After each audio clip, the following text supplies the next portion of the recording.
Sound is the basic reality of life. You find it in all things, as we have discovered through acoustical physics. Everything has sounds, everything is vibratory processes.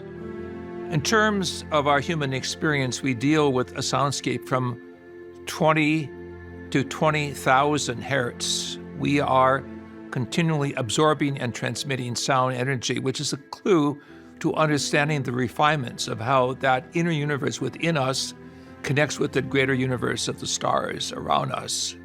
We are, in essence, biotransducers, or organic vehicles of sending and receiving sound on all levels.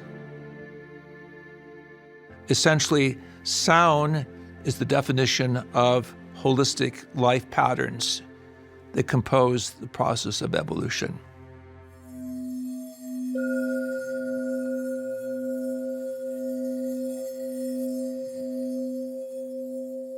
We are co-creators of a musical/soundscape. We are conductors of our body parts, which in and by themselves create what I call syntony, or inner sound synergy.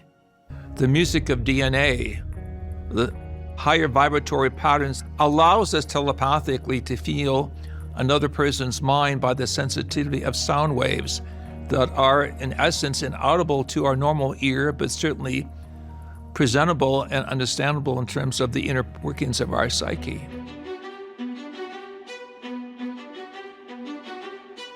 The power of sound is not only limited to musical instruments. Mantras, singing, humming, praying, and intentional speaking are all forms in which the human voice is used as the tool to speak reality into existence.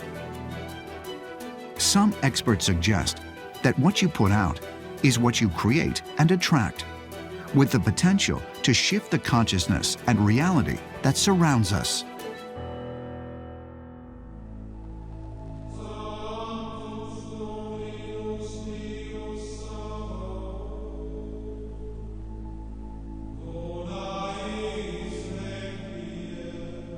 They say in ancient metaphysical teachings that all magic is spoken, or by my words, so shall it be, that as we take our intention and then we express it outwardly through sound, through words, and especially certain ancient words and ancient languages are like formulas of creation.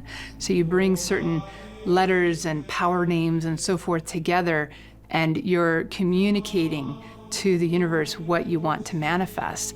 So that's one way that it could be used in ritual work, for example.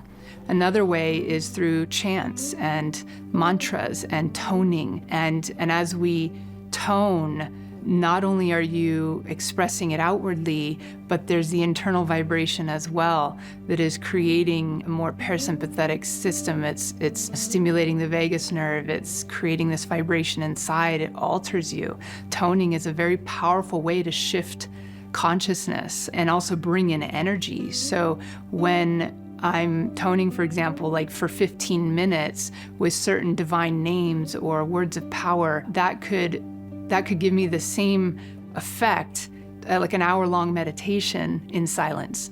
So it's a very powerful tool to help shift us into a more heightened spiritual state. I hope the humanity will recognize that we are a part of a living vehicle of attunement to the cosmic forces and laws of the universe, which operate through vibration. I hope that we begin to realize our thoughts are like musical notes and patterns that we can orchestrate into patterns of harmony and well-being. And finally, I believe that as we begin to use the sound ciphers, mathematically in decoding the ancient text, even like our Torah scriptures or biblical scriptures, or for that matter, of the Far East, the sutra texts, that we'll be able to bring together a greater harmony between science and spirituality. And the meaning of the two will be like Alpha and Omega, the coming together of sound within and sound of the greater attunement to the living universe. As the distinction between scientific research and ancient wisdom becomes increasingly intertwined, the power of sound emerges as a profound mediator. bridging these realms and echoing the unseen threads that shape the fabric of reality.